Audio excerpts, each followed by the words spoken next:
గడిచిన వారంలో మత్తయి సువార్త 21వ అధ్యాయము 28 నుండి మనము జ్ఞాపకం చేసుకుంటూ ఉన్నాం.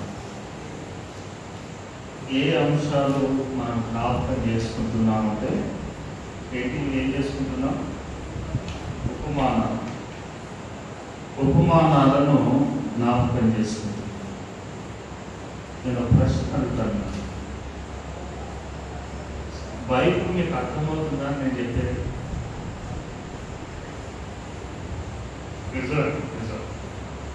నిజంగా నేను చెప్పేది మీకు అర్థమవుతుందా? అర్థం కాకపోతే వాళ్ళ దగ్గర చెప్తాను, మీరేమి ఇబ్బంది పడదు, నాకు ఇబ్బంది లేదు. మీ అందరికీ బైబిల్ అర్థం కావాలి అనేటువంటిది నా ఉద్దేశం. అక్కడ ఒక ముక్క, అక్కడ ఒక ముక్క, అక్కడ ఒక ముక్క చెప్పవచ్చు.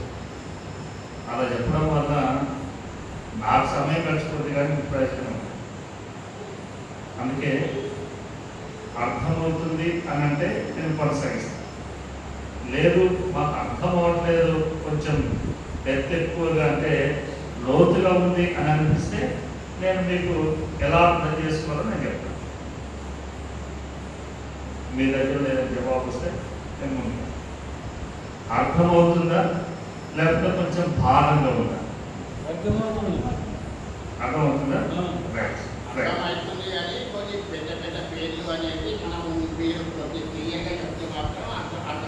ఆ పేరు పక్కన పెడదాం, ఏదైతే అవసరం లేదు, నేను సింపుల్గా మీకు పూర్తి చేస్తాను. రైట్. దేవుని వార్తగా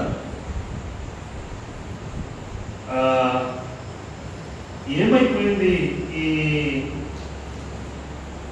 క్రైస్తవ జీవితాలకు, లేకపోతే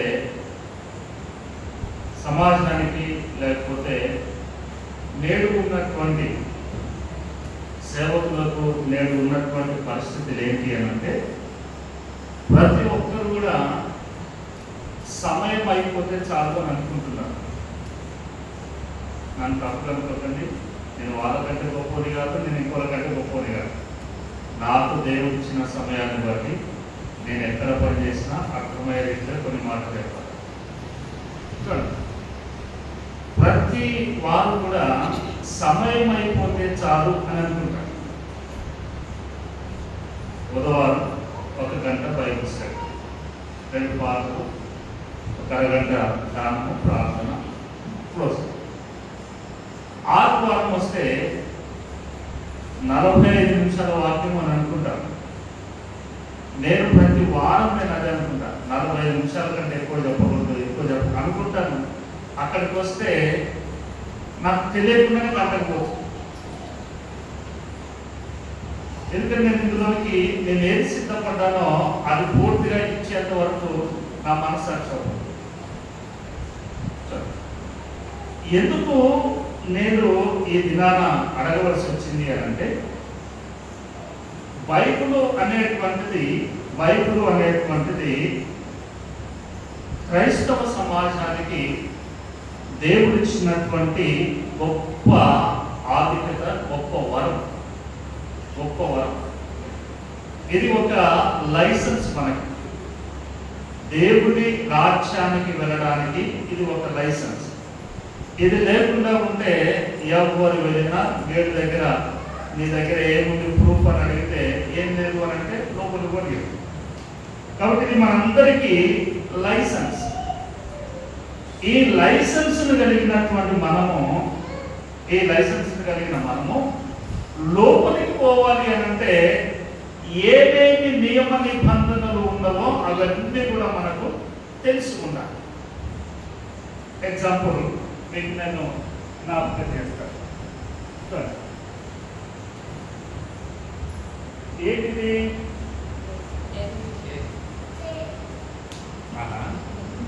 దోమ. ఏంటి దోమ? నువ్వే. ఏ? Okay, very good. అది ఏ. మరి ఇదేంటి? ఇదేంటిది?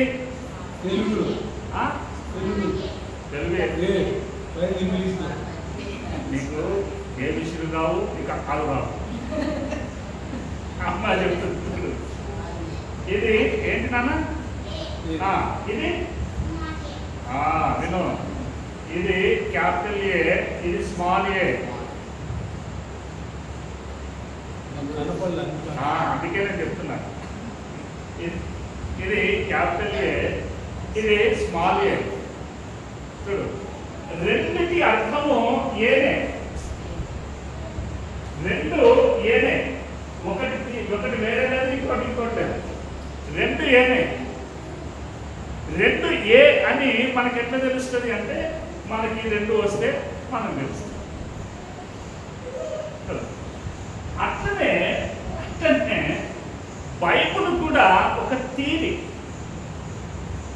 బైబిల్ కూడా ఒక థియరీ ఉంది, ఒక క్రమం ఉంది. ఆ క్రమమును పట్టుకొని వెళ్తేనే మనం ఎంత దూరమైనా ఎంత లోతుకైనా వెళ్తాం.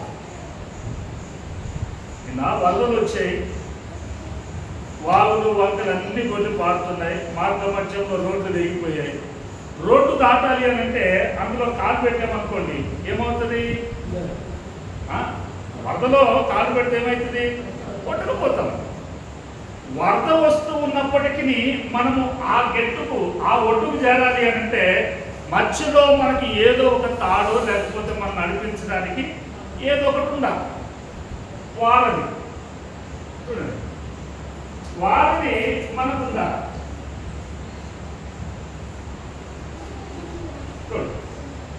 ఇది బైబుల్ అయితే ఇది పరలోకం అనుకోండి.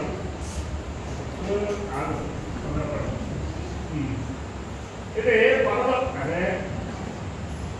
అనుకోండి. ఈ పరలోకానికి ఈ బైబుల్ మనకు వారధి. ఇక్కడ ఉన్నాం మనం, పరలోకము ఇక్కడ ఉంది, ఇక్కడ ఉన్నాం. ఇక్కడ నుండి ఇక్కడికి చేరాలి అని అంటే బైబిల్ మనకు మార్గం, బైబిల్ మనకు మార్గం. ఈ బైబిల్ ఏం చేస్తుంది అని అంటే, ఇక్కడ మనము ప్రారంభిస్తే ఇక్కడికి చేరుకోవడానికి కావలసిన మార్గ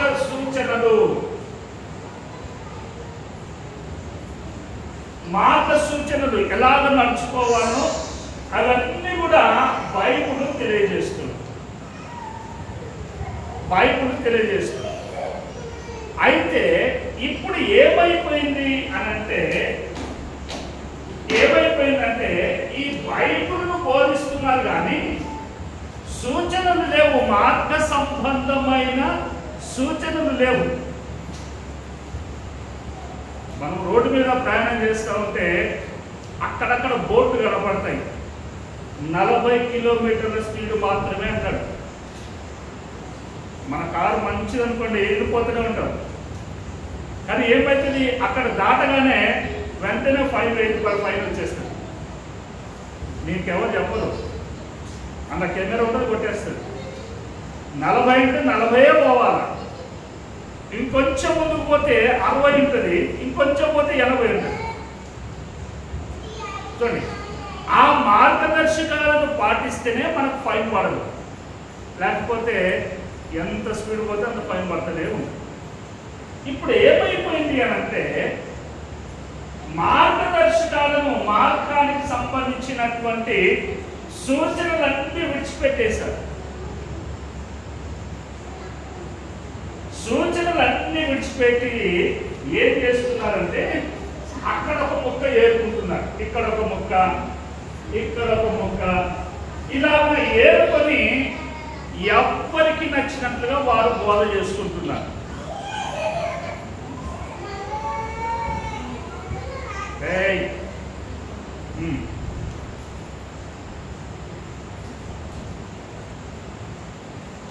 ఎవ్వరికి నచ్చినట్టుగా వారు బోధ చేసుకుంటూ ఉన్నారు.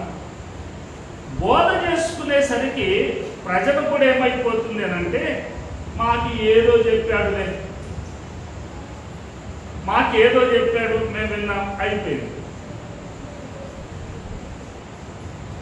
అందుకే బైబుల్ నేటి ప్రస్తుత దినాలలో బైబుల్ను కలుషితం చేసినట్లుగా దేనిని కలుషితం చేయలేదు, దేనిని కలుషితం చేయలేదు. ఎందుకు అనంటే రకరకాలుగా మీరు ఈ యూట్యూబ్ చూస్తారో లేదో నాకు తెలియదు. యూట్యూబ్ చూస్తే పాస్టరే ఒకటే రోజు వాడు ఇది చెప్పింది వీడు ఇది చెప్పింది, ఇది తప్పు అది తప్పు అది తప్పు ఇది తప్పు. ఇద్దరు వాళ్ళే ఇద్దరు కొట్లాడుకుంటున్నారు. ఇద్దరు కొట్లాడుకుంటే మూడో వాడికి లాభం చేకూరుతుంది. వీళ్ళిద్దరు దొంగలే అని కోరుతున్నమాట. ఎందుకు అనంటే మీరు మార్గాలను విడిచిపెట్టారు, మార్గములను విడిచిపెట్టి ఎవరికి నచ్చినట్లుగా అక్కడొకటి ఏర్పడుతున్నారు. అందుకే క్రైస్తవ సమాజానికి బైబుల్ అనేటువంటిది అర్థం కాకుండా పోయింది. బైబుల్ అనేటువంటిది అర్థం కాకుండా పోయింది.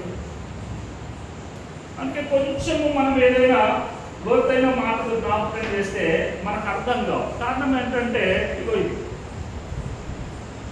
అందుకే చూడండి, నేను మీకు త్వరగానే జ్ఞాపకం చేస్తాను, ముగించే ప్రయత్నం చేస్తాను. చూడండి, దేవుడు మొట్టమొదట ఎవరిని చేశాడు? మంచిగా మనమే కాదు, మోరికి చెప్పండి. మొదట ఎవరిని చేశాడు? ఆదాము చేశాడు. ఆదాము తోడు ఎవరిని చేసిండు చెప్పాలా? చెప్తే నేను పంపిస్తాను, లేకపోతే రాత్రికి ఇక్కడనే ఉండదు. ఆదాము తోడుగా అవ్వని చేసిండు. వీళ్ళిద్దరు ఎక్కడ ఉన్నారు? వీళ్ళిద్దరూ ఏదెనులో ఉన్నారు. ఏదెను తోట కాదది. ఏదెను అనేటువంటిది ఒక స్థలము, ఆ స్థలములో ఒక తోట. ఏదేనులో ఒక తోట, ఏదేను తోట కాదు. వరంగల్ జిల్లాలో లక్ష్మీపురం ఎలాగునో ఏదేనులో ఒక తోట. ఇందులో దేవుడు వీరిద్దరిని ఉంచాడు. తర్వాత వీళ్ళు దేవుని మాటను ధిక్కరించారు. తిన్న తర్వాత బయటికి గెంటేశాడు. బయటికి గెంటేసిన తర్వాత ఎవరు పుట్టారు? కయ్యూము పుట్టాడు. తర్వాత ఎవరు పుట్టారు? హేబెలు పుట్టాడు. తర్వాత ఎవరు పుట్టారు?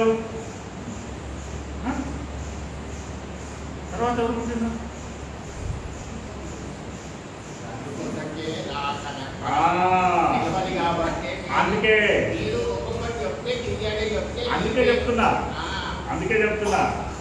నేను ప్రశ్నించేది కూడా అందుకే. అది తీస్తే నేను చెప్పలేదు నాకు.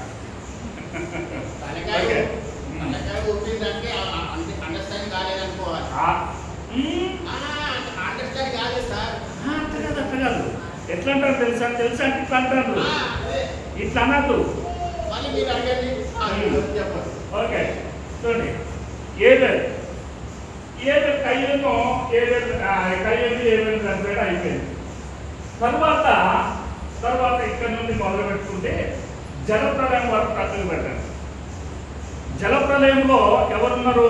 నోవహు, ఆయన కుటుంబం 8 మంది. నోవహుకు 3 కుమారులు, 3 కోడళ్ళు, నోవహు ఆయన భార్య, 8 మంది. వీరు రక్షించబడ్డారు, వీరు వచ్చారు. వీరి తదుపరి జనసమూహము పెరగడం ప్రారంభించింది. ఈ తరం వారిలో నోవహు ఒక్కడే నీతిమంతుడు. ఈయన పెరగడం ప్రారంభించారు. జనసమూహం బాగా పెరిగింది. ఈలోపు బాగా జనసమూహం ఎక్కువైపోయేసరికి వారిలో వారు మాట్లాడుకున్నారు. ఏమని? మనము ఆకాశం అంటే ఒక గోపురాన్ని కడదామని చెప్పేసి బాబేలు గోపురాన్ని కట్టారు. బాబేలు గోపురం కట్టారు. ఈ బాబేలు గోపురం కట్టేంత వరకు కూడా ప్రజలందరూ ఒకే చోట ఉన్నారు. అందరికీ ఒకటే భాష, ఒకే భాష, ఒకటే ఆహారం, వారందరూ కూడా ఒకే చోట ఉన్నారు కాబట్టి అందరికీ అర్థమైపోయింది.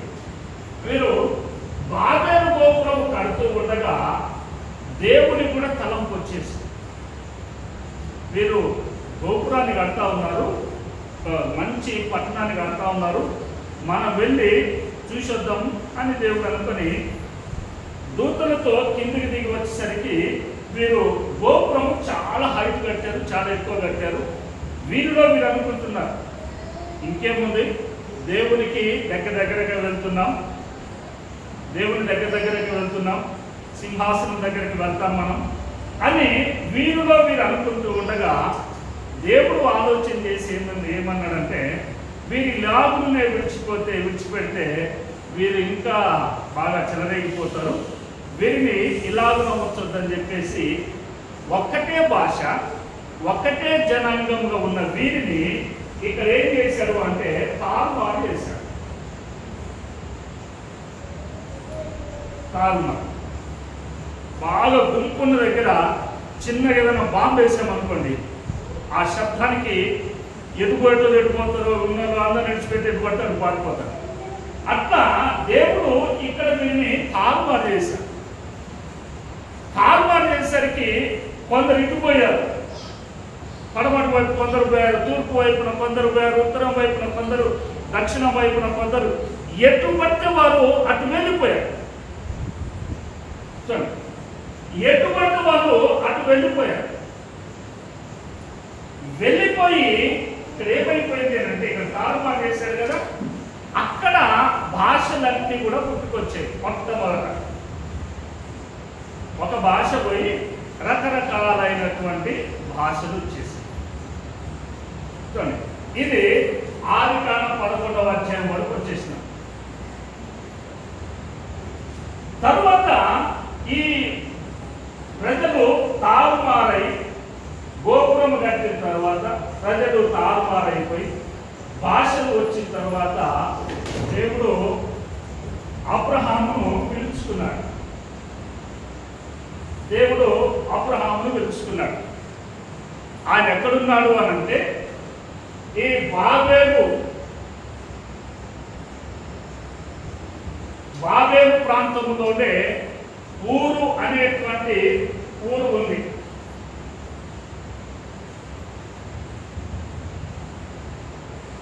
బాబేలు అనేటువంటి స్థలంలోనే ఊరు అనేటువంటి ఊరుంది. ఊరి పేరే ఊరు.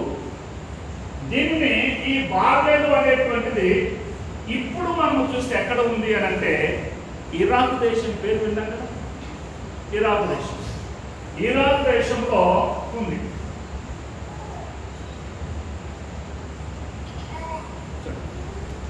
ఇరాక్ దేశంలో ఉంది.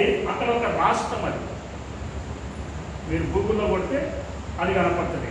దానిని హ్యాంగింగ్ గార్డెన్స్ అంటారు, అంటే ఊరిదీసేటువంటి ప్రాంతాలు అంటారు. ప్రజలు ఎవరైనా తప్పు చేస్తే ఇక్కడ ఊరిదీస్తారు.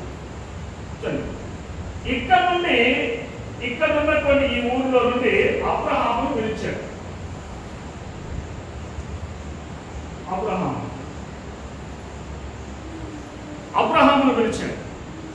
అబ్రహామును పిలిస్తే ఏమన్నాడు అంటే, అబ్రహామా, నేను నీకు ఈ స్థలము కాదు, నీకు మంచి దేశమునిస్తాను, తరువాత నీ సంతానాన్ని గొప్ప చేస్తా. గొప్ప అనంటే ఆస్తిపాస్తులతో కాదు, కానీ నీ సంతతిని బాగా అభివృద్ధి చేస్తాను.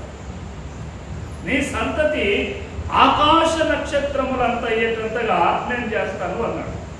అందుకే అబ్రహామును పిలిచి అబ్రహామునకు ఆ వాగ్దానం ఇచ్చాడు. అబ్రహాము నుండి ఇస్సాకు వచ్చాడు. ఇస్సాకును కూడా దీవించాడు. ఇస్సాకు నుండి యాకోబు వచ్చాడు. యాకోబును కూడా దీవించాడు. చూడండి, యాకోబును దీవించినప్పుడు రాత్రి వేళ ఆ దూత అడిగింది, నీ పేరేంటి అంటే నా పేరు యాకోబు అన్నాడు. యాకోబు అనగానే, ఓకే నీ పేరు యాకోబా, ఈ రోజు నీ పేరు యాకోబు కాదు ఇశ్రాయేలు అన్నాడు. అంటే రెండు రకాలైనటువంటి దీవెనలు దేవుడు ఆ రాత్రి వేళ ఆయనకి ఇచ్చాడు. ఒకటి ఈయనను దీవించాడు. తర్వాత ఈయన గర్భములో నుండి ఒక ప్రత్యేకమైనటువంటి జనాంగము రాబోతుంది, వారినే ఇశ్రాయేలీలుగా పిలువబడతారని ఇక్కడ ఈయనను దీవించాడు. ఇశ్రాయేలు యాకోబు నుండి 12 మంది, ఎంతమంది? 12 మంది కుమారులు వచ్చారు. వీరినే గోత్రకర్తలు అని అన్నాం. చూడండి, ఈ గోత్రకర్తలను మనం జ్ఞాపకం చేస్తే, ఈ గోత్రకర్తలు పరలోక పట్టణము, దేవుని చేత నిర్మించబడేటువంటి ఆ పరలోక పట్టణానికి ఈ యాకోబు యొక్క 12 మంది కుమారుల పేర్లు ఒక్కొక్క ద్వారానికి ఒక్కొక్కల పేరు ఉంటుంది. 12 గుమ్మాలునే 12 పేర్లు ఉంది. ముందుకు వెళ్తే రూబేన్ ఉంటాడు, లేవి ఉంటాడు, యూదా ఉంటాడు, ఇస్సాకారు ఉంటాడు, జెబూలూను, ఇట్లా ఉన్నాడు. చూడండి, యాకోబును దీవించినటువంటి దేవుడు ఆ కుమారుల యొక్క సంతతిని చూడండి, పరలోకములో ఆ పట్టణానికి కుమారుల పేర్లు పెట్టాడు.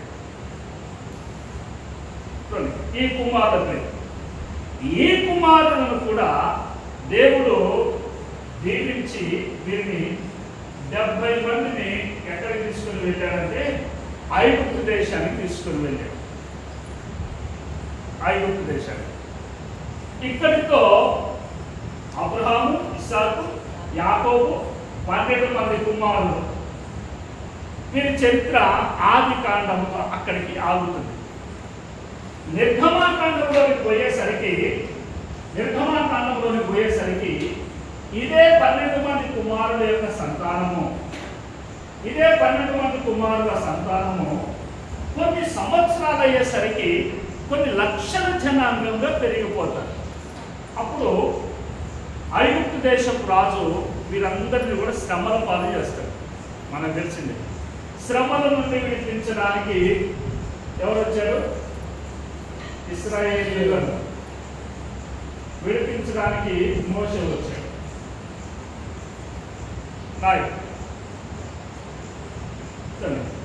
ఈ మోషే ఈ జనాంగం అంతటిని కూడా తీసుకొని, ఇదిగో ఇక్కడ కనాను దేశం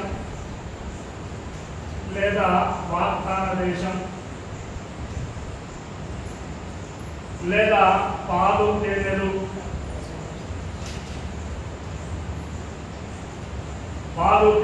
ప్రవహించిన దేశం, ఇలాగ దీనికి పర్యాయ పదాలు. ఇది ఐగుప్తు దేశం. ఐగుప్తు దేశం నుండి మోషే నాయకత్వంలో ఈ ప్రజలను ఇక్కడ నుండి ఇక్కడికి నడిపించాలి.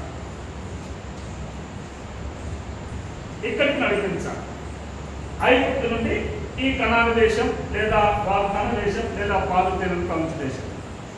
ఐగుప్తు నుండి కనాను దేశానికి వారు చక్కగా, మనం ఇక్కడ నుండి వరంగల్ రైల్వే స్టేషన్ పోవాలంటే రోడ్డు మీద పోతే 20 నిమిషాలు ఎట్లా పోతామో, మీరు కనుక ఇదే మార్గం గుండా వస్తే ఎన్ని రోజులు పట్టేదంటే 40 రోజులలో ఇక్కడికి చేరేవారు. 40 days, 40 రోజులు. కానీ ఈ ప్రజలు ఏం చేస్తున్నారంటే దేవుని మీద సలగడము, మాకు భోజనం లేదనడము, అది లేదనడము, మార్గ మధ్యంలో ఎందుకు వచ్చిన బాధలని మళ్ళీ ఏమైనా మనసు మార్చుకుంటారేమో అని చెప్పేసి దేవుడు వీరి సనుగులను విని మీకు ఇట్లా చేస్తే బాగుండదని చెప్పేసి ఒక రోజును ఒక సంవత్సరం చేశాడు. 1 day is equal to 1 year.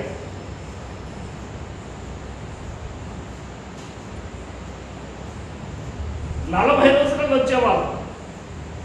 వీరి యొక్క మెడవంచని జనాంగం అంటారు, అంటే తిరుగుబాటు చేసేవాళ్ళు.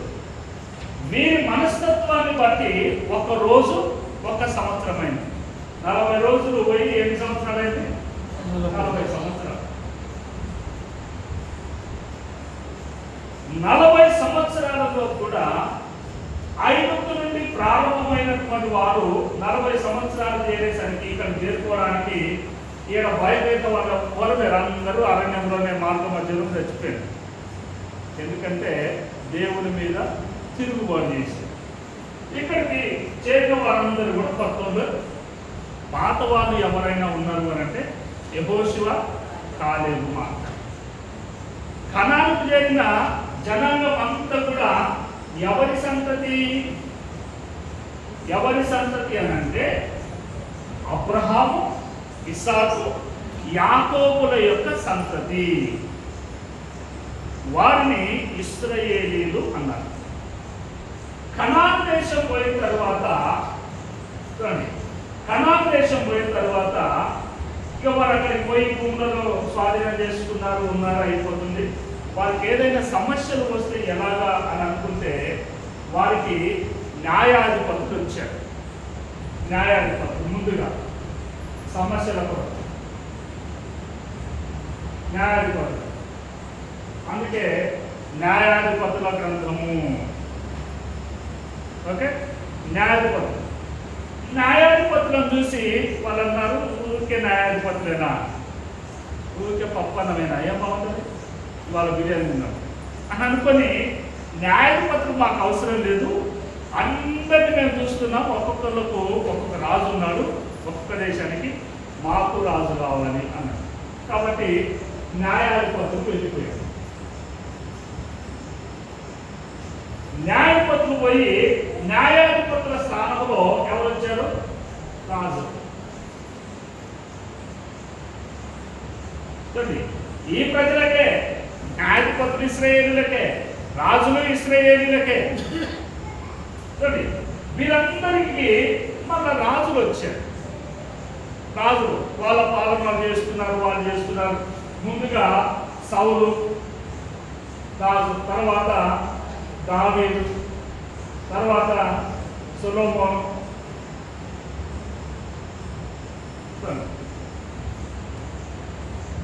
సౌలు రాజు ఇశ్రాయేలీలకే, యాకోబు వారి సంతతికే, దావీదు వారి సంతతికే, సొలొమోను వారి సంతతికే. ఇలా ఉన్న వీరందరూ కూడా ఆ కనాను దేశము లేదా వాగ్దాన దేశము, పాలు తేనెలు ప్రవహించు దేశములో ఉండగా వారిని చూసి సహించలేనటువంటి వారు, వారిని చూసి ఓర్వలేనటువంటి వారు ఏం చేశారు అని అంటే వారి మీద యుద్ధాలు ప్రకటించేవారు. ఎవరెవరు ప్రకటించారు అని అంటే, ఒకటి బబులోను. బబులోను దేశం. బబులోను దేశం వచ్చి ఈ ఇశ్రాయేలీల మీద దాడి చేయడం, వీరిని జయించడం, ఇందులో నుండి కొంతమంది బానిసలుగా తీసుకుపోవడం. ఈయన దాడి చేయడమే కాకుండా వీళ్ళకు ఉన్నటువంటి దేవాలయమును కూల్చడం, కాల్చేయడం, ఇవన్నీ చేసేసి దేవాలయం లేకుండా చేసి పడేస్తారు.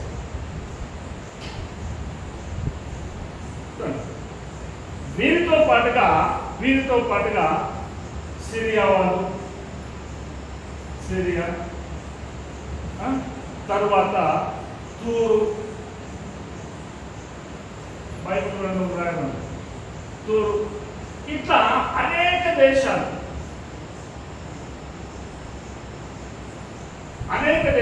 కేవలము వీరి మీదనే వీరి టార్గెట్ అంతా కూడా. వీరి మీదనే. దేవుడు అన్నాడు, మీరు ఎవ్వరికీ తెలియవలసిన అవసరం లేదు, నేను మీకు తోడుగా ఉన్నాను. అందుకే 121 కీర్తన అంటాడు, ఇశ్రాయేలును కాపాడువాడు కునుకడు, నిద్రపోడు. ఎంతమంది వీరికి దండెత్తారు యుద్ధం చేయడానికి, వీరిని నాశనం చేయాలని. కానీ దేవుడు వీరి పక్షముగా ఉండగా ఎవ్వరు ఏం చేయలేకపోతున్నారు. కాకపోతే జయిస్తున్నారు, కొంతమందిని బానిసలుగా తీసుకోబోతున్నారు, జయిస్తున్నారు, కొంతమందిని బానిసలు. ఇది తప్ప వీరిని ఏమీ చేయలేకపోతున్నారు. అందుకే బైబిల్ గ్రంథం అంతా కూడా ద్వితీయోపదేశకాండం వరకు, నిర్గమాకాండము, లేవ్యాకాండము, సంఖ్యాకాండము, ద్వితీయోపదేశకాండం, ఈ 5 కాండాలను చూసుకుంటే ఇశ్రాయేలీల పుట్టుక, వారి యొక్క అరణ్య ప్రయాణం. యెహోషువ గ్రంథాన్ని చూసుకుంటే కనాను దేశానికి చేరడము, వారు భూమిని పంచుకోవడం. తరువాత న్యాయాధిపతుల గ్రంథం నుండి చూస్తే ఇక వారి మీద ఏమనొచ్చంటే వారి మీద అధికారమును చెలాయించడం. అధికారం చెలాయించడం అంటే రూల్, బాధ్యతలు. మాకు ఈ న్యాయాధిపతి లేదా తర్వాత రాజు, ఇట్లా వీరిని పాలన చేయడానికి ముందు న్యాయాధిపతులు, తర్వాత రాజులు, ఇలా వచ్చింది. సమూయేలు మొదటి గ్రంథం నుండి మొదలు పెడితే మలాకీ గ్రంథం వరకు కూడా ఇదే చరిత్ర. అర్థమైందా? ఎక్కడి నుండి? సమూయేలు గ్రంథము నుండి మలాకీ గ్రంథం వరకు మనం జ్ఞాపకం చేస్తే వీరి చరిత్ర, వీరి మీదకి ఎవరు యుద్ధం చేసిండ్రు, ఎవరు వీరిని ఓడించిండ్రు, ఎవరు పట్టుకొని పోయిండ్రు, దేవాలయాన్ని ఎవరు కూడా కొట్టిండ్రు, దేవాలయాన్ని ఎవరు కట్టిండ్రు, మరలా ఎవరు దర్వాజా నిలబెట్టిండ్రు, ఎజ్రా, నెహెమ్యా, వీరందరూ కూడా. మలాకీ వరకు ఇదే చరిత్ర. ఇది పాత నిబంధన కాలం అయిపోయింది. ఎంతవరకు కూడా వీరికి ఎక్కడ చూసినా స్వేచ్ఛ లేదు, ఎక్కడ చూసినా దీవెన లేదు. ప్రతి మనుషులు వస్తున్నాడు, వీరి మీద దాడి చేస్తున్నాడు, వీరిని ఆగం చేస్తున్నారు, ఇలా ఉన్నారు. వీరికి ఈ స్వేచ్ఛ దొరకాలి అనన్నా, దేవుని యొద్ద నుండి వీరికి దీవెన కావాలి అనన్నా, వీరి కొరకు ఎవరో ఒకరు ప్రాణత్యాగం చేసేవాళ్ళు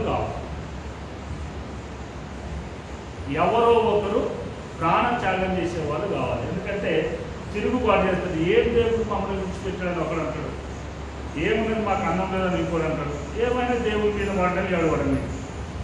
ఇలా చేస్తూ ఉండగా వీరిని ఈ కష్టాలలో నుండి విడిపించడానికి ఎవరో ఒకరు ఆధ్యాత్మికంగా అవసరమై ఉన్నారు.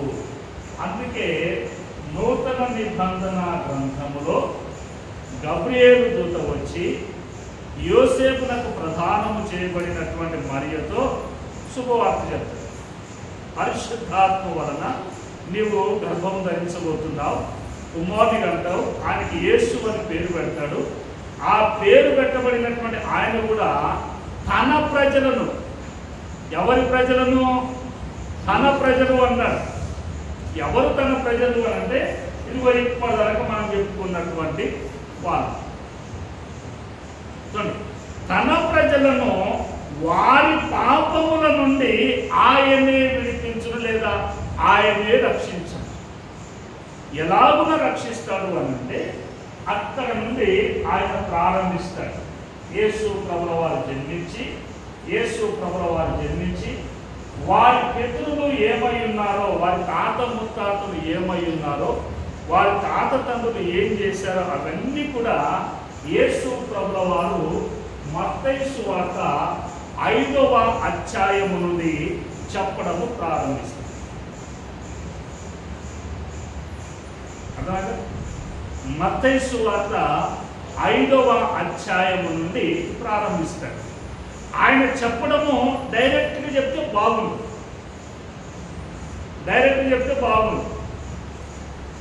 ఇదిగో నీవు ఫలానా కొడుకు, మీ తండ్రి ఆయన, మీ అమ్మ గిది, మీ తాత ఇట్లా ఉండే, మీ ముత్తాత ఈయన, ఇట్లా చెప్పింటే బాగుండేది. కానీ ఆయన ఏం చేశాడు అనంటే ఇప్పుడు సహజంగా గవర్నమెంట్ అప్పుడప్పుడు ఉద్యోగ నోటిఫికేషన్ ఇస్తుంది. జాబ్ నోటిఫికేషన్ ఇచ్చినప్పుడు అందరికీ వర్తిస్తుంది.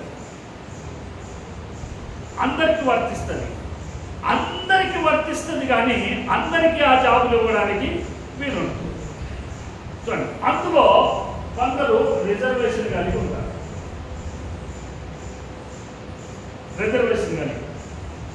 ఈ రిజర్వేషన్ కలిగినటువంటి వారికి అందులో ఉన్నటువంటి వారికే దొరుకుతుంది రిజర్వేషన్.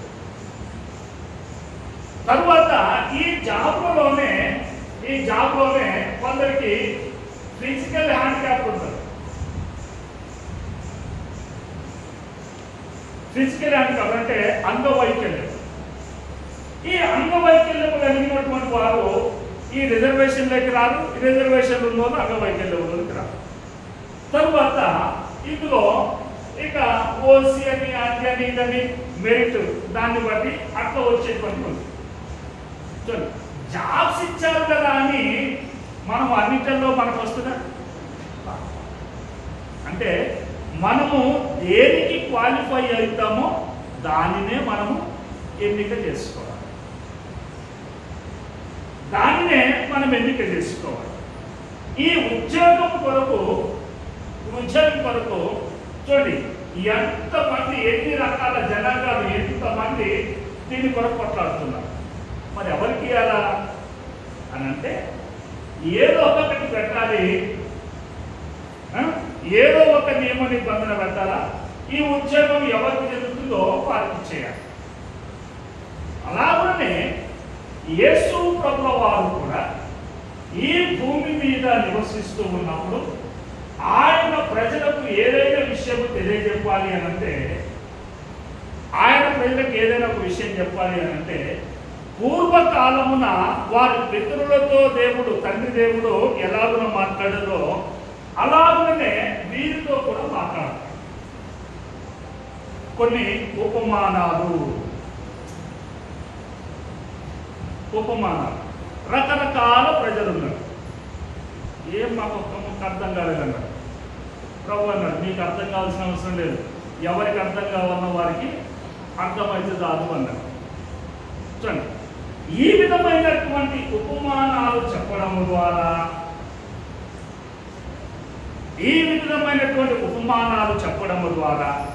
ఎవరికి అర్థం కావలసి ఉందో వారికి అర్థమైంది బైబిల్ గ్రంథంలో.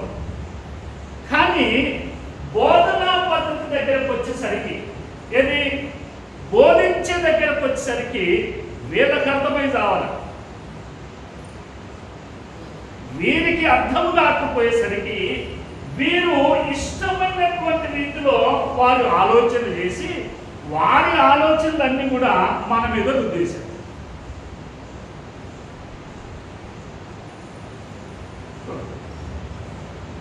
వీరికి అర్థం కాక వారి ఆలోచనలు తెచ్చి మన మీద రుద్దేశారు.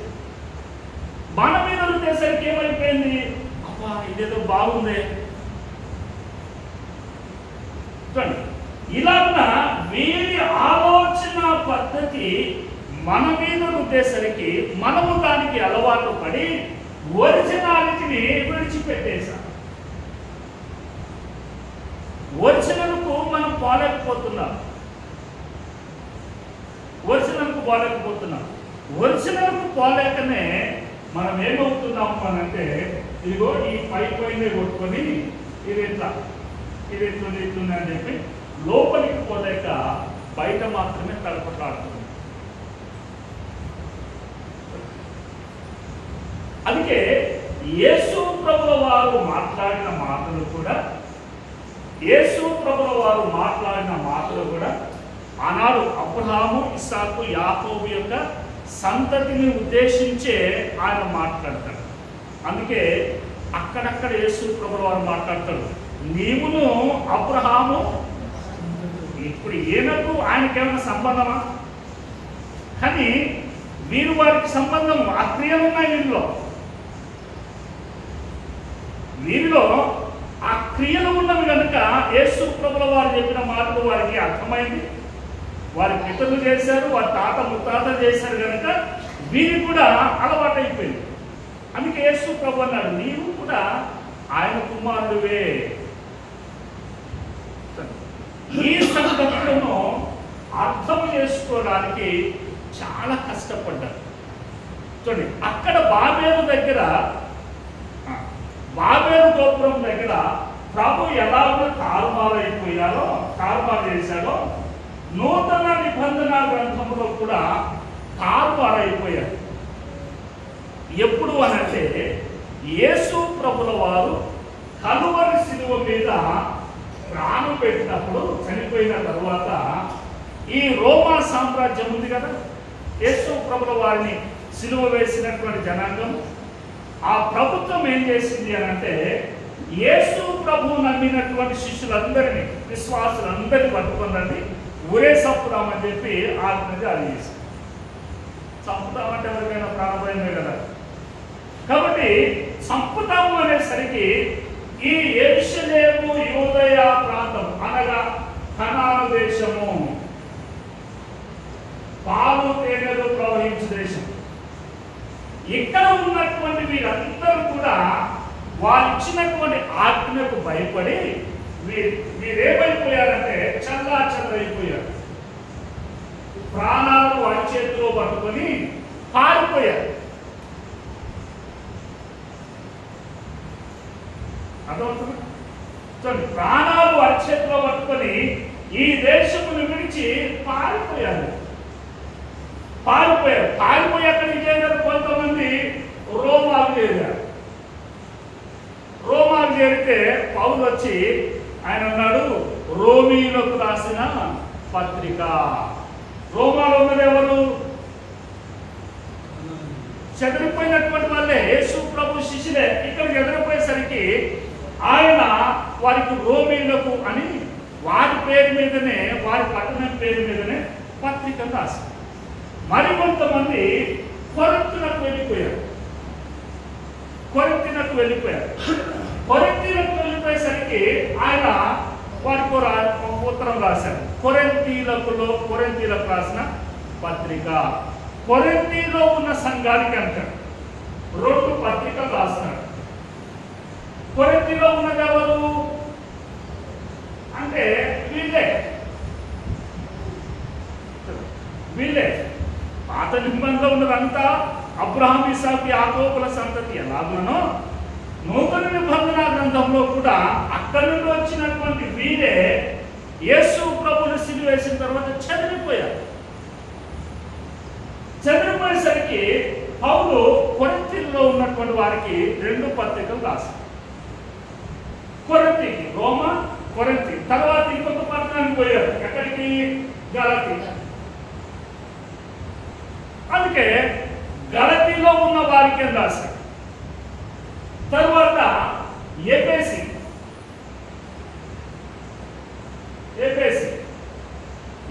అనేటువంటిది ఇప్పుడు ఈ దేశం అని అంటే గ్రీస్ దేశం. ఒలింపిక్ సంబంధించినటువంటి ఆటలన్నీ కూడా అక్కడ ఆడిస్తుంటారు. గ్రీస్ దేశం. అలెగ్జాండర్ గ్రేట్ అని చరిత్ర చెప్తారు చూసారా, అగో ఆ దేశం. ఎఫెసీ అంటే ఆ దేశం. అక్కడికి పౌలు ఒక పత్రిక రాశారు. తర్వాత ఫిలిప్పీకి ఒక పత్రిక రాశారు. కొలసీకి ఒక పత్రిక రాశారు. దెస్సలోనికలో ఉన్నటువంటి వారికి ఒక పత్రిక రాశారు. ఇదంతా కూడా ఎందుకు రాశారు అని అంటే, ఇక్కడ ఉన్నటువంటి ఈ ప్రజలు ఇలాగ రోమాకు, కొరింథీకి, గలతీకి, ఎఫెసీకి, తర్వాత ఫిలిప్పీకి ఇలాగ చెదిరిపోయేసరికి వీరందరికీ ఇలాగ ఒక్కొక్కరు పత్రిక ఉత్తరాలు రాసి మీ యోగక్షేమాలు ఎలా ఉన్నారు, మీరు ఎక్కడ ఉన్నా కూడా యేసు క్రీస్తును మాత్రము మీరు విడవద్దు, యేసు క్రీస్తు మీ కొరకు ప్రాణం పెట్టిండు, యేసు క్రీస్తు మిమ్మల్ని రక్షించడానికి వచ్చాడు, మీ కొరకైన కల్వరి శిలువలో ప్రాణం పెట్టాడని ఇక్కడ ఉండి చదివిపోయిన మీరందరికీ కూడా పత్రికలు రాశారు. వీళ్ళందరికీ పత్రికలు రాశారు. వీరితో పాటుగా యేసు ప్రభు శిష్యులు కూడా, యేసు ప్రభు శిష్యులు ఎవరు? పేతురు 2 పత్రికలు రాశారు. పేతురు రాసిన మొదటి పత్రిక, 2వ పత్రిక. తర్వాత యోహాను పత్రిక రాశాడు, సువార్త రాశాడు, మొదటి పత్రిక రాశాడు, 2వ పత్రిక రాశాడు, 3వ పత్రిక రాశాడు. చివరికి ఆయనకు తరువాత భవిష్యత్తులో జరగబోయేటువంటిది అంతా కూడా ఆయనకు తెలియజేసి నీవు గ్రంథాన్ని రాయమని ఆయన ఆ గ్రంథానికి ప్రకటన, అనౌన్స్మెంట్. ప్రకటన అంటే నేను పిలుస్తాను కదా, రాజువారు సెక్రటరీ గారు వచ్చి ప్రకటన చేస్తారు. అనౌన్స్మెంట్. ప్రకటన గ్రంథం అంటే కూడా అనౌన్స్మెంట్. ఏంటి? ఏమి జరగబోతుంది అనేటువంటిది అనౌన్స్ చేయడమే. అలాగా వీరికి చెదరిపోయిన వారందరికీ కూడా ఒక్కొక్కరు ఒక్కొక్క పత్రికను రాస్తారు. ఇది బైబిల్ చరిత్ర. ఇప్పుడు నేను ఒకవేళ రోమా పత్రిక తీసుకొని రోమా పత్రిక నుండి మాట్లాడుతున్నాను అనుకోండి. ఎక్కడి నుండి వచ్చినారు మీరు ఎక్కడికి పోవాలని చెప్తుంటే ఇక్కడికి కావాలి. ఇది కనాన్ దేశంలో ఉన్నటువంటి వీళ్ళు. ఒకవేళ ఏపీఎస్సీ పత్రిక తీసాను అనుకోండి, ఎక్కడికి రావాలా? ఇక్కడికి రావాలి. మూలాలన్నీ ఇక్కడే. ప్రకటన గ్రంథం తీసాను అనుకోండి, ప్రకటన. మీరు ప్రకటన గ్రంథం చేస్తున్నాను అని అంటే మూలాలన్నీ ఇక్కడ ఉన్నాయి. ఈ మూలము అనేటువంటిది మనకు గుర్తుంటే, మూలము అనేటువంటిది గుర్తు ఉంటే ఏ గ్రంథము ఏ మూలం నుండి తీసినా, ఏ బైబిల్ ఏ మాటలు ఎక్కడి నుండి తీసినా అందరికీ అర్థమవుతుంది. ఇది తెలియక, ఇది మనకు బోధించక, దీని మీద దృష్టి పెట్టక రకరకాలుగా మాట్లాడుకుంటూ ఉండగానే బైబిల్ అనేటువంటిది ఎవరికి అర్థం కాదు. అందుకే నూతన నిబంధన గ్రంథంలో యేసు ప్రభు సిలువబడిన తర్వాత అందరూ చేరిపోతే అక్కడ అందరికి పత్రికలు రాశారు. బాబును పెట్టున్నావు, నాయనను పెట్టున్నావు, అమ్మాను పెట్టున్నావు, అందరి యోగక్షేమాలు తెలుసుకుంటున్నాడు. ఇక్కడ ఉన్నటువంటి మీరు అందరూ చదివిపోయేశారు. మార్గం ఇక్కడ మెయిన్ పాయింట్ ఇక్కడ ఉంది, చదివిపోయారు. ఇది బైబిల్ సంబంధమైనటువంటి. అందుకే యేసు ప్రభువుల వారు మాట్లాడిన ప్రతి మాట కూడా ఉపమాన రీతిగానే ఆయన మాట్లాడారు. ఎవరిని ఉద్దేశించి అంటే తన ప్రజలు. ఎవరు చిన్న ప్రజలు అంటే ఆనాడు అబ్రహాము, ఇస్సాకు, యాకోబుల సంతతి. వచ్చే వారం అసలు మనం వారి సంతతి గురించి మనకెందుకు, మనం ఏమై ఉన్నామో వచ్చే వారం జ్ఞాపకం చేసుకున్నాం. ప్రార్థన చేస్తున్నాం. తను దయగలిగిన మా తండ్రి, మా స్తుతులకు పాత్ర, కృప కలిగిన మా దేవ, మీకు వందనాలు. రాత్రి వేళ మిమ్మల్ని స్తుతిస్తూ మీ పాద సముఖంలో నీ బిడ్డలతో కలుసుకొని మార్చదు నాయన. బైబిల్ని ఇలా జ్ఞాపకం చేస్తూ నేను ధ్యానం చేస్తున్నాను. బిడ్డలకు అర్థమైందని మేము అనుకుంటున్నాను. మీ సన్నిధి, మీ కాపుదల, మీ ఆత్మచేతలు నడిపించి మీరు మహిమ తెచ్చుకోమని, చేయవలసిన వారు దీవించండి, రావాల్సిన వారిని త్వరగా నడిపించమని యేసయ్య నామములో ప్రార్థించి వెళ్ళొచ్చున్నాము.